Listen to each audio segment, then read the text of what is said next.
Hello everyone.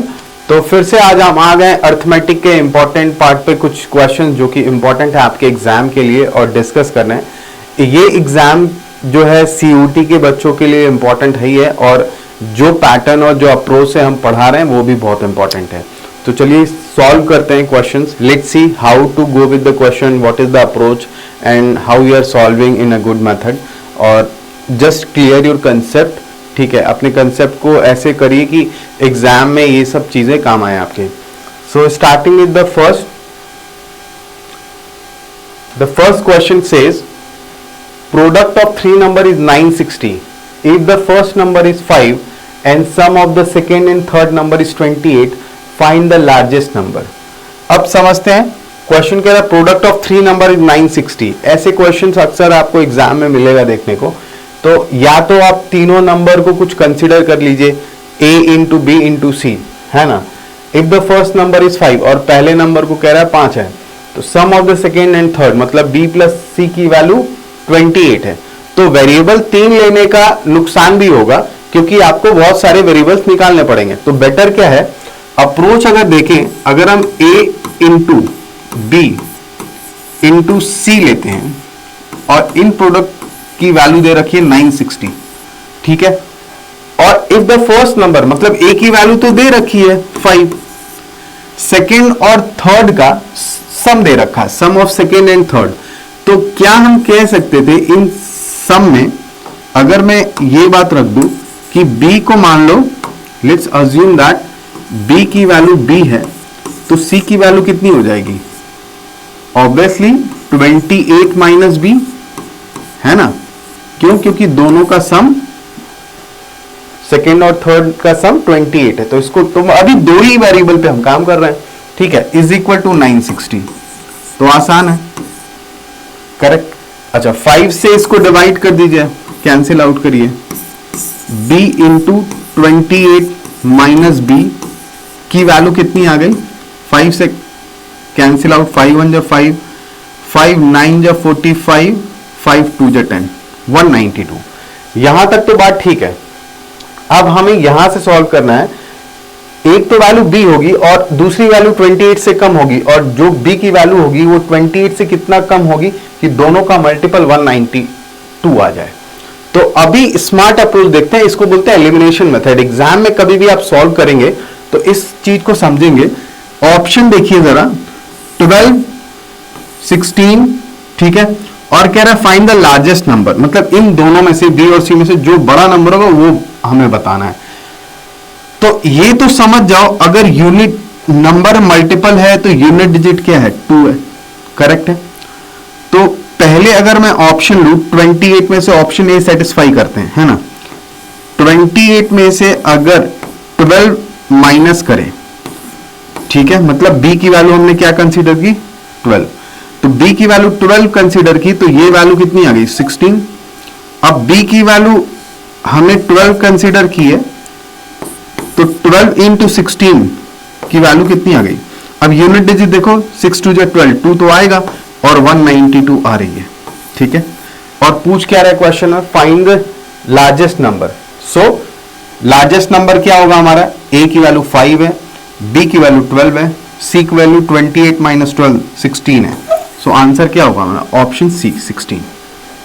देखो elimination method option रख के आप सॉल्व कर सकते हैं, कोई दिक्कत नहीं होती है, बस आपको कैलकुलेशन सही करनी पड़ेगी। अच्छा कई बच्चों को कैलकुलेशन 16 इंटू 12 को कैसे करेंगे? तो देखो कई बार आपको थोड़ा सा मेथड अच्छा भी रखना पड़ेगा।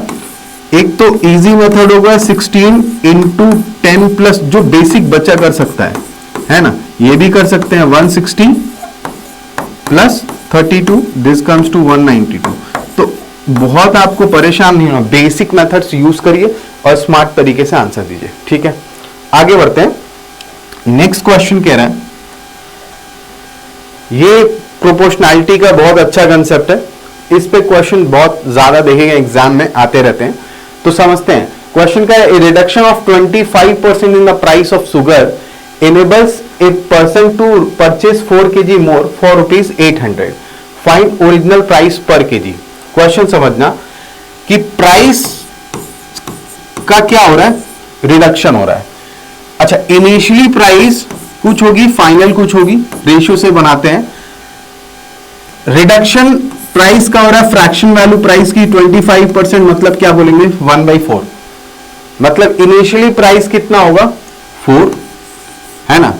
इनिशियली प्राइस होगा 4, बाद में घट के कितना हो गया 3, ठीक है। Reduction of 25% in the price of sugar. अब प्राइस और क्वांटिटी में क्या रिलेशन होता है, जब भी प्राइस बढ़ती है किसी चीज की मार्केट में तो लोग कम खरीदते हैं, मतलब क्वांटिटी घट जाती है। जब प्राइस घटेगी तो क्वांटिटी बढ़ जाएगी, मतलब दे आर इनवर्सली प्रोपोर्शनल। बात ठीक है। अब इसी का एप्लीकेशन हम देखेंगे यहां पे कि प्राइस 4 से 3 हो रहा है तो क्वांटिटी क्या हो जाएगा हमारा 3 से 4। बोलो ठीक है, बात समझ में आ रही है। 3 से 4। अब कह रहा है enables a person to purchase 4 kg more for ₹800, जिसकी वजह से 4 किलो ज्यादा खरीदता है, मतलब ऑब्वियसली प्राइस घटेगी तो ज्यादा खरीदेगा। और यहां देखो क्वांटिटी में कितना ज्यादा खरीद रहा है, 1 यूनिट ज्यादा खरीदा है। इसी 1 यूनिट की वैल्यू दे रखी है कितनी 4 kg। Is it clear? This 1 unit is divide as 4 kg। Now 1 unit is 4 kg, so 3 unit is equal to what 3 into 4, that is 12 kg। Initially कितना खरीद रहा है 12 kg, बाद में कितना खरीद रहा है, let's see here 4 into 4 16 kg। Question में पूछा क्या है, क्वेश्चन में पूछ रहा है कि for ₹800 find the original price पर केजी, मतलब 800 रुपए में पहले कितना खरीद रहा था 12 kg, बाद में कितना खरीदा है 16 kg, 4 किलो ज्यादा। तो इनिशियली प्राइस पर केजी पूछा है। प्राइस पर केजी कैसे निकालते हैं, जितना पैसा आप खर्च करते हैं divided by this price, right. It means you spend 800 divided by 12, correct है।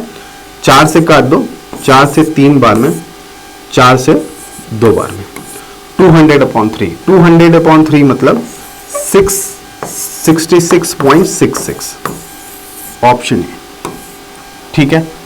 एकदम आसान तरीका है, कुछ प्रॉब्लम मुझे नहीं लगता इसमें आ रही होगी। बहुत बेसिक रेशियो से हमने इस सवाल को बनाया है और आप समझ रहे होंगे हर मेथड बहुत इजी है, ठीक है। सेम पैटर्न पे क्वेश्चन और देखते हैं जो बच्चे सॉल्व कर पाएंगे। Reduction of 35 in the price of rice enables a person to purchase 7 kg more for ₹260.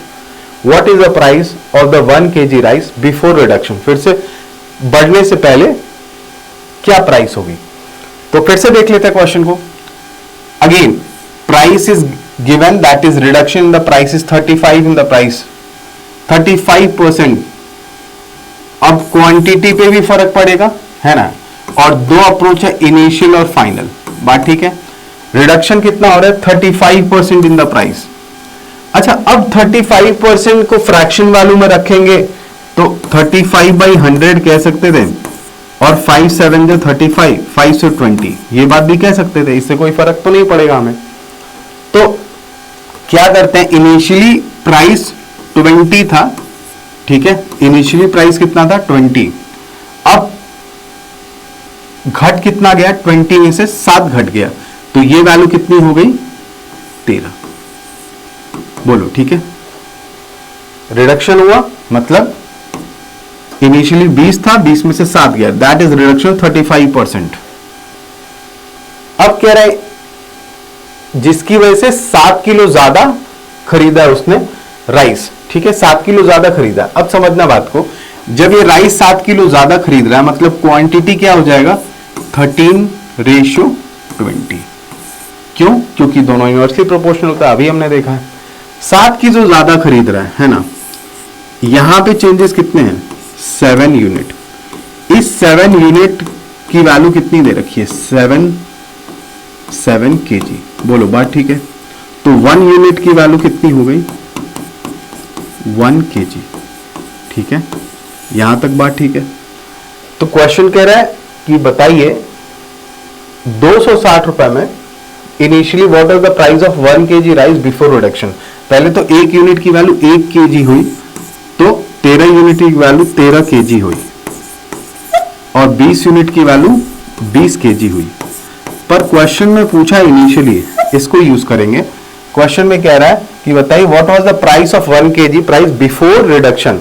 Price निकालने के लिए अभी हमने कहा जितना पैसा आप खर्च करते हैं उसको डिवाइड कर दिए नंबर ऑफ केजी से, right. So you have how much rupees you expand, that is 260, 260 रुपए। और कितना 13 kg आप खरीदते थे पहले बिफोर रिडक्शन, बाद में आप कितना खरीदते हैं 20 kg, मतलब प्राइस अब ज्यादा खरीदते हैं।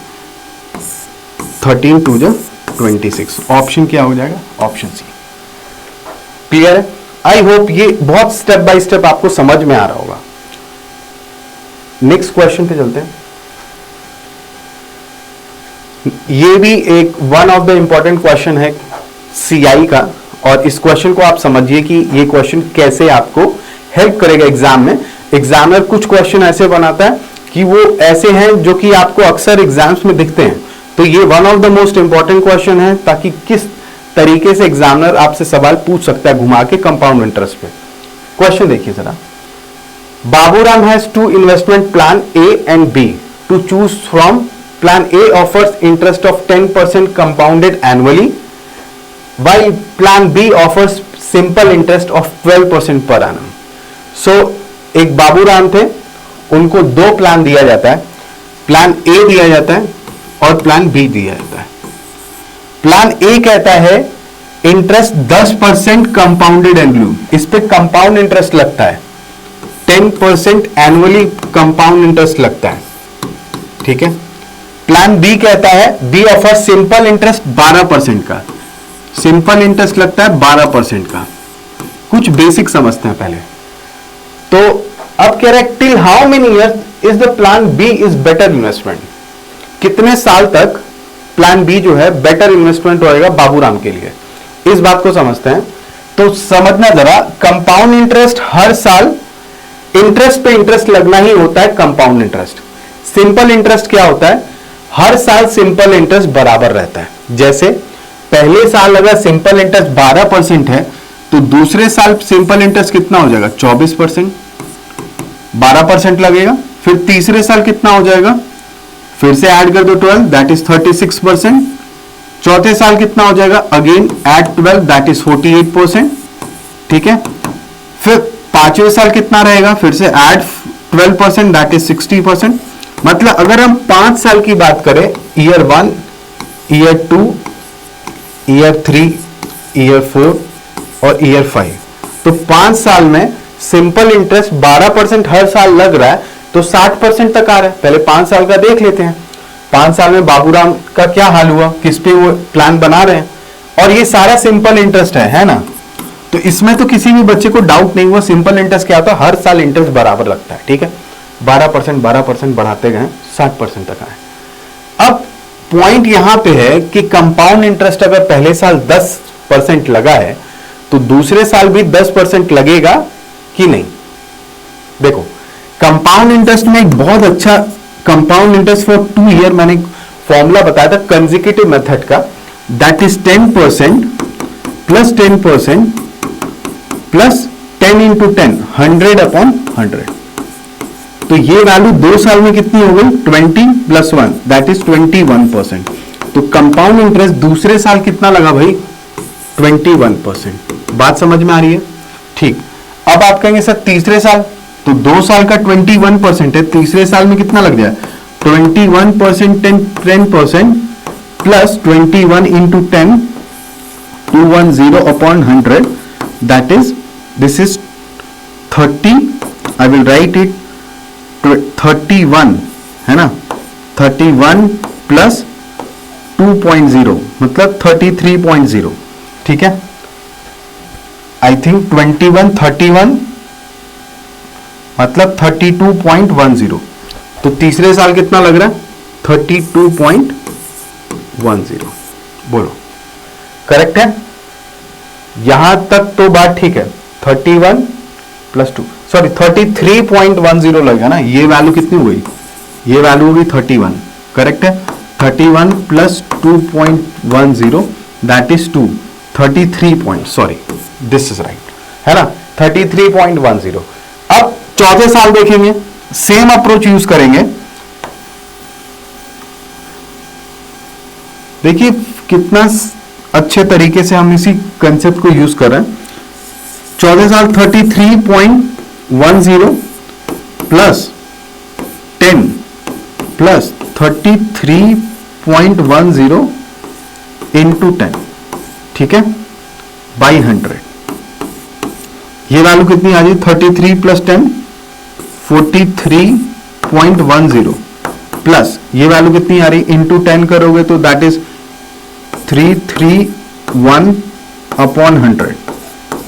अब ये वैल्यू कितनी आ गई? 43.10 प्लस 3.31, मतलब ये आया 46.41। मतलब फिर से हम चौथे साल कितना लग रहा है? 46.41। अभी देखते जाओ, बाबूराम इन्वेस्ट कर रहा था कंपाउंड इंटरेस्ट से। पहले साल वो प्लान, क्या क्वेश्चन पूछा था? Has to investment plan and choose plan from A, offer this till how many years plan B is better. पहले साल प्लान बी बेटर है, दूसरे साल भी प्लान बी बेटर है, देख लो, तीसरे साल भी प्लान बी बेटर है, चौथे साल भी प्लान बी। अब देखते हैं पांचवें साल क्या प्लान बी बेटर है। फिर सेम फंडामेंटल कंपाउंड इंटरेस्ट को निकालने के लिए सेम अप्रोच यहां से यूज करेंगे। 46 प्लस 10, अब मैं डायरेक्ट कर रहा हूं, दैट विल बिकम 56.41 है ना, plus 46 I will use this method 46.41 into 10 by 100। यहां से देखो 56.41 प्लस ये 464.1 अपॉन 100, दैट इज 56.41 प्लस 4.64। यहां से क्या वैल्यू आ रही है?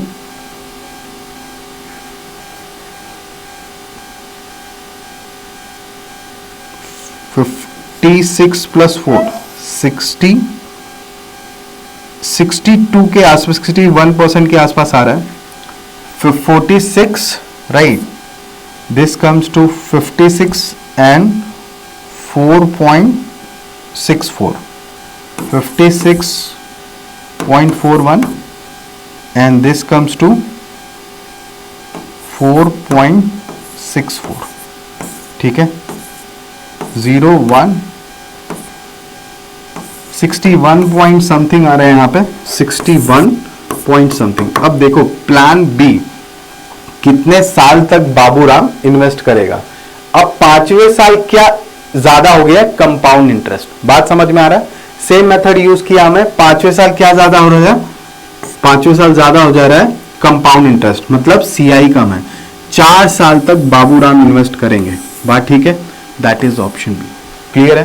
तो अप्रोच यही है, जब भी कैलकुलेशन करेंगे कंपाउंड इंटरेस्ट में प्रॉब्लम होगी तो आपको कैलकुलेट ऐसे करना है, ठीक है? समझ में आ रही बात? मतलब पांचवें साल कंपाउंड इंटरेस्ट ज्यादा हो जाएगा कंपेरेटिव सिंपल इंटरेस्ट से, ठीक है? आगे बढ़ते हैं। नेक्स्ट क्वेश्चन क्या कह रहा है? A man borrows a certain some of money and page back in 2 year. एक आदमी जो है सर्टेन सम ऑफ मनी 2 साल में वापस करना in 2 equal installment, right? If CI is record at 5% per annum and he pays back only 441 rupees, what sum did he borrow? Question समझते हैं पहले।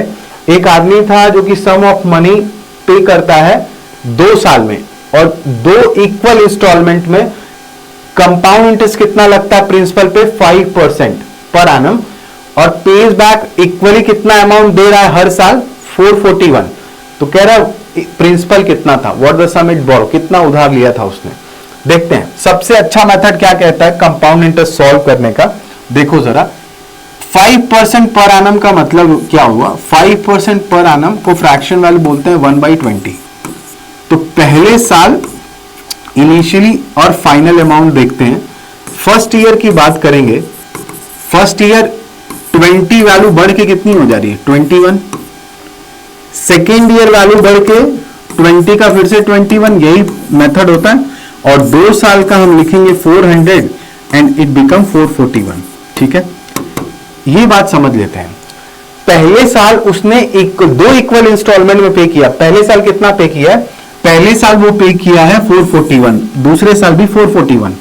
तो पहले साल 441 पे किया, मतलब अमाउंट कितना था ये फाइनली 21।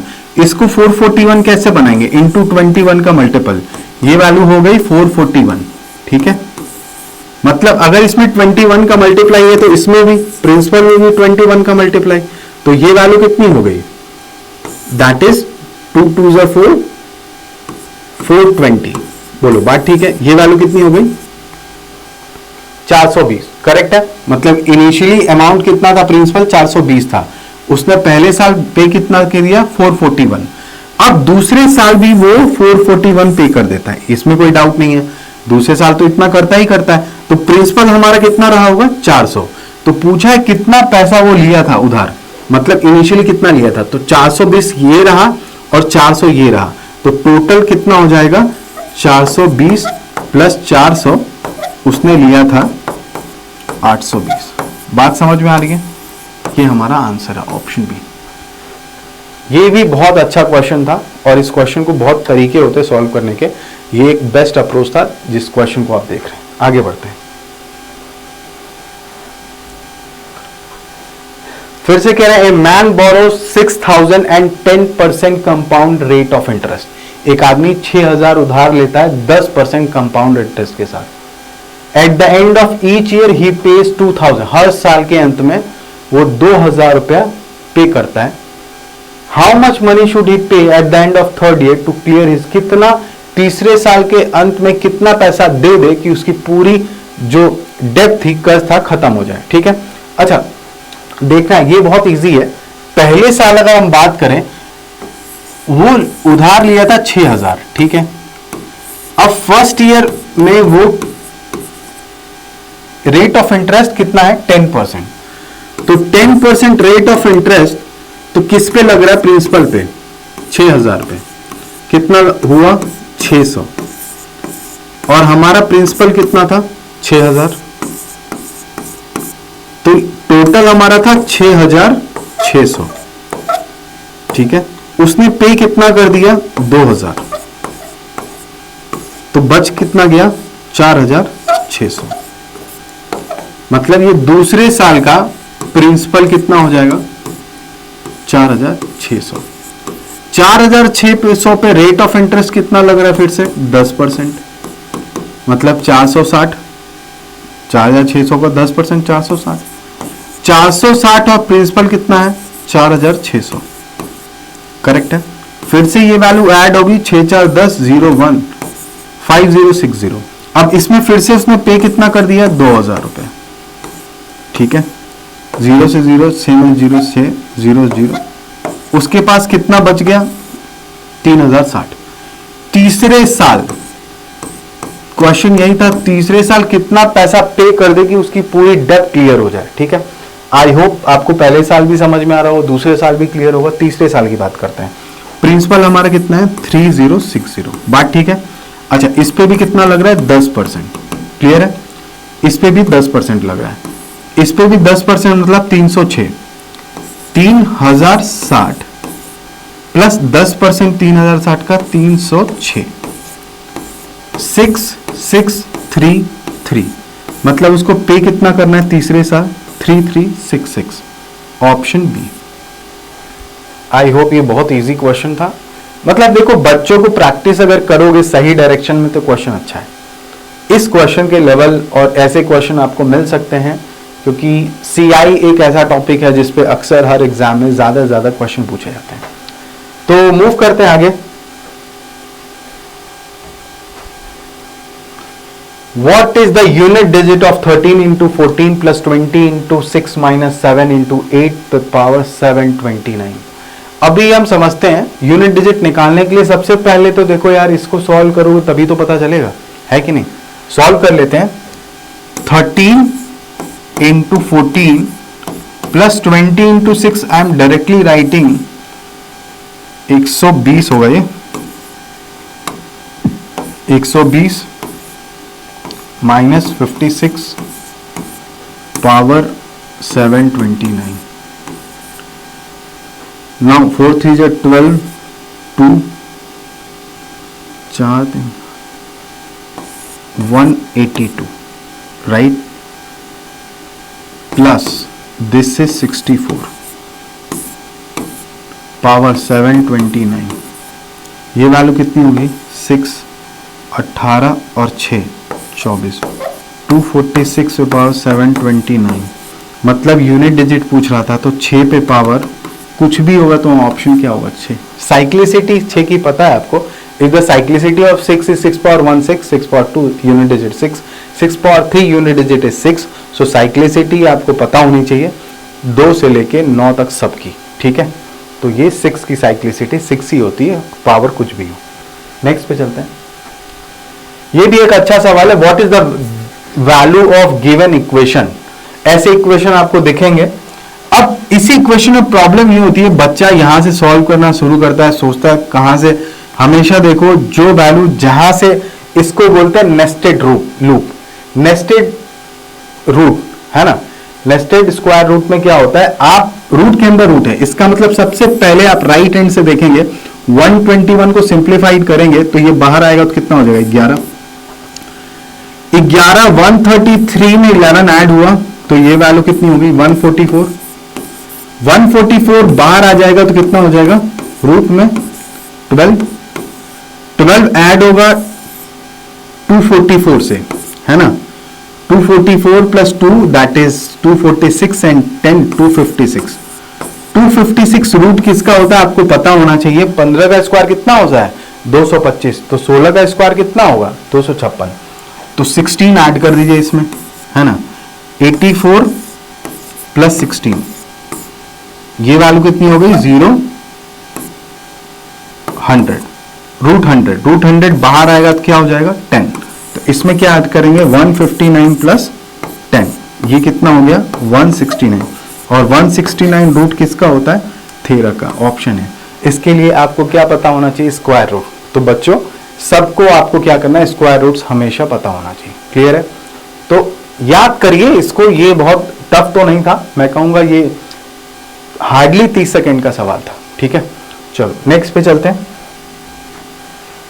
अब what is the value of n in the given equation? अब इसको भी समझ लेते हैं। अब सेम टाइप वेरिएशन लग रहा था हमें, तो क्वेश्चन को फिर से देखते हैं जरा।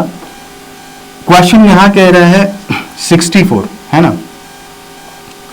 64 पहले इसको सॉल्व करते हैं। 64 8 568 प्लस 8, है ना? This will become 8 8 16 17 576। रूट 576 कितना होता है भाई? 24। बात ठीक है? 24 प्लस 300 मतलब रूट 324। रूट 324 किसका होता है? 18 का। करेक्ट है? मतलब ये वैल्यू जो है पूरी आ गई 18। 18 minus 3n is equal to, इधर की वैल्यू सॉल्व कर देते हैं, 289। अब बताओ जरा 289 किसका होता है? अरे भाई 289 रूट किसका होता है? देखो कोशिश करो कि सारी बेसिक वैल्यू 15 से उठाओ। 15 का क्या होता है? 225। 16 का कितना हो जाएगा? 16 का कितना हो जाएगा? 256। अभी तो किया है, देखो यहाँ पे 250 पिछले वाले क्वेश्चन में किया था। 17 का कितना होगा? 7 का यूनिट मल्टीप्लाई करो 9 आएगा। मतलब 289 किसका है? ये 17 का। तो ये वैल्यू कितनी हो गई? 17। अब 26 माइनस 17 कितना हो जाएगा? 26 minus 17 that is 9। Root 9, root 9 बाहर आएगा क्या हो जाएगा? 3। मतलब इधर वैल्यू कितनी आ गई? 3। अब क्या करेंगे इसको भाई? 3n उधर ले जाएंगे। 18 माइनस 3, ठीक है? 15 is equal to 3n। n की वैल्यू कितनी आ गई? n की वैल्यू 5 आ गई। Option B. बोलो ठीक है? तो ये बेसिक तो आपको आना चाहिए। मुझे लगता है बहुत सारे बच्चों को इस मेथड और ये सारी चीजें समझ में आ रही है, कैसे सॉल्व करना है। आगे बढ़ते हैं। कह रहे boat can cover 250 kilometre downstream and 150 kilometre upstream in 5 hour each. बहुत सारे बच्चे क्वेश्चन पढ़ते हैं और गलत समझते हैं। मतलब 5 आवर ईच का मतलब ये हुआ, जब डाउन स्ट्रीम चलेगा तो 5 घंटे लेंगे, जब अप स्ट्रीम हुआ तो 5 घंटे लेंगे, टोटल नहीं लग रहे हैं। ईच का मतलब यही हुआ, ठीक है।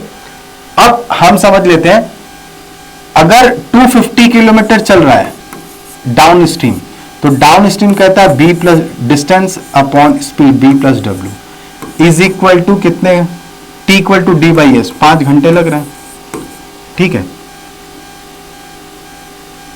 तो मतलब b प्लस डब्ल्यू की वैल्यू कितनी आ गई भाई, 5 से काट दो 50। सेकेंड कह रहा है अप स्ट्रीम में 150 किलोमीटर चल रहा है अपॉन b माइनस डब्ल्यू, इसमें कितना टाइम लग रहा है, इसमें ही 5 घंटे लग रहे हैं। तो 5 3 15 30, सो b माइनस डब्ल्यू की वैल्यू कितनी आ गई 30। दोनों इक्वेशन को सॉल्व कर लीजिए, b से 2b is equal to 80, b की वैल्यू कितनी आ गई, b की वैल्यू आ गई 40। क्वेश्चन में क्या कह रहा है, then how much distance would an object flowing in the river will cover 6 hour. 6 घंटे में वुडन ऑब्जेक्ट जो है फ्लो करेगा रिवर में, कितना डिस्टेंस कवर करेगा। जब भी कोई ऑब्जेक्ट फ्लो करता है वो किसके स्पीड से करेगा, वाटर के। वाटर के मतलब स्पीड ऑफ स्टीम, और वाटर की स्पीड कितनी है चेक करो यहाँ पे, b की वैल्यू 40 है, तो b की वैल्यू 40 है, किसी इक्वेशन में लिख दो, तो b plus W is equal to 50। b की वैल्यू 40 है अगर, तो b डब्ल्यू वाटर की स्पीड कितनी है 10। अब 10 किलोमीटर के स्पीड से चल रहा है 6 घंटे, तो कितना डिस्टेंस कवर करेगा, distance equal to speed into time, ठीक है। स्पीड कितनी है 10 की, टाइम कितना है 6 घंटे, कितना कवर करेगा 60 किलोमीटर। दैट सिंपल, ऑप्शन सी, ठीक है। उम्मीद करते हैं क्वेश्चन समझ में आ रहे हैं आपको, आगे बढ़ते हैं। Let's move ahead. Now this question से A, B working together can finish a work in 15 days and C and D working together can finish the same work in 6 days. A, B, C work together for 2 days and finish 1/3 of the same work. Then how many days D will finish the work while working alone? ठीक है, question समझते हैं। LCM method apply करेंगे, बहुत easy है। A और B जब एक साथ काम करते हैं तो कितने दिन में काम खत्म करते हैं, 15 दिन में। C और D जब एक साथ काम करते हैं तो कितने दिन में काम खत्म करते हैं, 6 दिन में। A, B, C जब काम करते हैं, A plus B plus C, ठीक है, टुगेदर फॉर 2 डेज, 2 दिन में कितना काम करते हैं। हमेशा देखो ऐसे ही फ्रैक्शन जब भी आ जाए, A plus B plus C जब काम करते हैं 2 दिन में, तो कितना फ्रैक्शन वर्क होता है 1/3। तो टोटल काम को कितना दिन करेंगे, क्रॉस मल्टीपल करो, 6 दिन में। सो A plus B plus C कितने दिन में करेंगे, 6 दिन में। अब यहां लेना एलसीएम, एलसीएम कितना आ गया 30, 15 2 जा 30, 6 5 जा 30, 6 5 जा 30। अब ये बात समझना जरा, क्वेश्चन में कह रहा है how many days D will take finish the work while working alone. हमें टाइम एंड वर्क में क्या सीखा था, टाइम एंड वर्क में हमने एक चीज जाना था, जब भी क्वेश्चन है तो हमें लिखना होगा time into efficiency is equal to total work, है ना। टोटल वर्क हमें पता है, ठीक है, टोटल वर्क हमें पता है। टोटल वर्क कितना है 30 है, 30 चॉकलेट्स आते हैं, राइट, अज्यूम कर लो टोटल वर्क 30 है। अब कह रहा है ये 30 work how many days D will take finish to work working alone. D अकेले, मतलब हमें डी की एफिशिएंसी पता होनी चाहिए। मुझे ये बताओ ए और बी की एफिशिएंसी पता है, बिल्कुल पता है 2। अच्छा, यहां पे अगर ए और बी की 2 है और ए बी सी की 5 है, तो सी की एफिशिएंसी कितनी बची 3, ये बात भी ठीक है। अच्छा, सी की एफिशिएंसी दोनों की मिला के 5 है, सी की 3 है, तो डी की कितनी बची 2, करेक्ट है। डी की एफिशिएंसी पता चल गई हमें 2, तो कितना टाइम लगेगा डी अकेले काम करने में, 15 दिन। That 2t is equal to 30, तो t की वैल्यू कितनी आ गई 15। That is option B. I hope आपको बात समझ में आ रही है, ठीक है। नेक्स्ट पे मूव करते हैं। बहुत सारे क्वेश्चन आते हैं ऐसे नंबर वाले। When a number is divided by 52 leaves 45 as a remainder, if the same number is divided by 13 then the remainder is what. देखो जरा, कभी भी ऐसे क्वेश्चन है तो हमें फंडामेंटल क्या पता है, कभी भी एक फंडामेंटल समझना, कोई भी नंबर ले लेते हैं समझाने के लिए कि लेट्स सपोज 13 डिवाइडेड बाई 2 है ना, 3 6 12 और 1 रिमाइंडर है, ये हमारा क्वोशिएंट होता है, बहुत बेसिक सी बात है, ये हमारा डिवाइजर होता है, ये हमारा डिविडेंड होता है, ये हमारा रिमाइंडर होता है। इसी का एप्लीकेशन अप्लाई करेंगे हम। When a number is divide, मान लो नंबर n है, ठीक है, a number is divided by 52, so number 50 divided by 52 मतलब जैसे यहां से 2 से डिवाइड हो रहा है, डिवाइजर हमारा 52 है, तो क्वोशिएंट कुछ होगा, मान लो क्वोशिएंट QT होगा, करेक्ट है। रिमाइंडर कितना बचेगा, रिमाइंडर लीव्स रिमाइंडर 45, मतलब जो नंबर था हमारा वो क्या था 52 इंटू क्यू प्लस रिमाइंडर, जैसे यहां पे 2 into 6 12 plus 1 remainder 13, same method, ठीक है।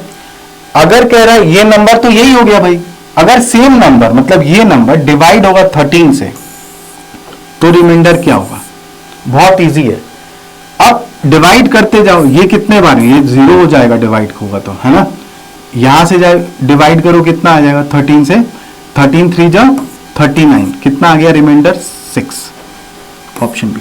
क्लियर है, बात समझ में आ रही होगी। नेक्स्ट पे चलते हैं, सेम क्वेश्चन है, अप्रोच भी सेम होगा। n is a number when divided by 111 leaves 90, quotient QT मान लो, leaves reminder 94, what will be the remainder when the same number divided by 37?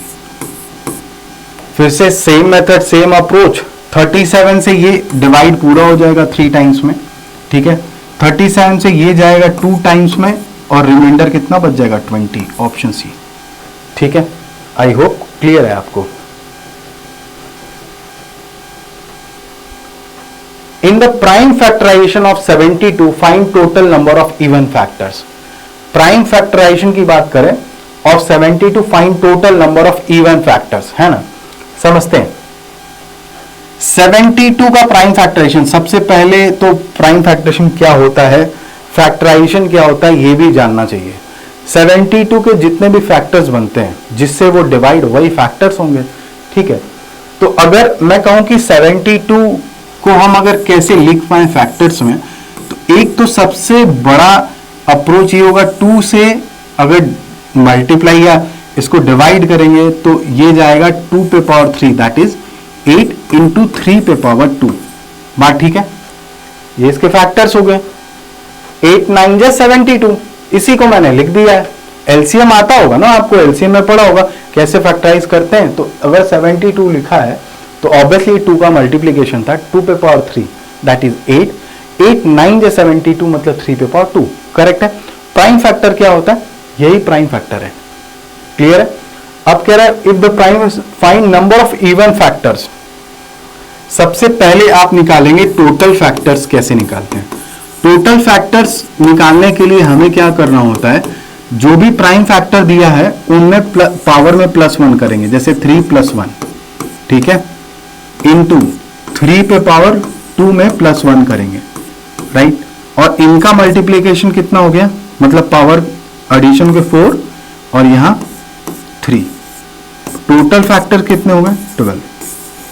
ये टोटल 12 फैक्टर है, मतलब 72 का। जैसे 1 है, ठीक है, 2 है, आप 3 है, 4 है,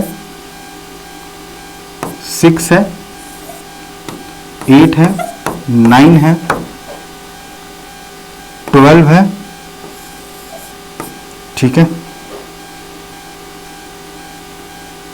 12 है, 13 नहीं होगा, 14 भी नहीं होगा, 15 नहीं होगा, 16 नहीं होगा, 17 18 होगा, 18 20 21 22 24 होगा, फिर 24 के बाद 36 होगा, ठीक है, फिर 72 होगा। देखो 1 2 3 4 5 6 7 8 9 10 11 12 फैक्टर है ना इसके, और टोटल फैक्टर आ गया। अब ये एग्जाम में तो करने नहीं जाएंगे ना, हम करेंगे यही मेथड, ठीक है।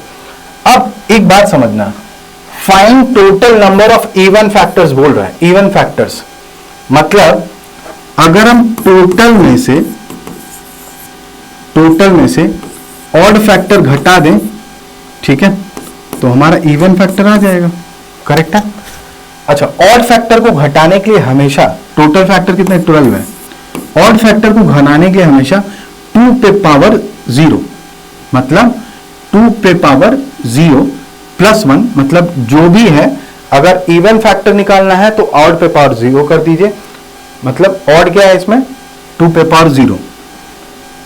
हमेशा ऑड इवन निकालने के लिए इवन पे 2 पे पावर 0 कर देंगे आप, 0 और कितना था इसका 3, 2 पे पावर 3 था,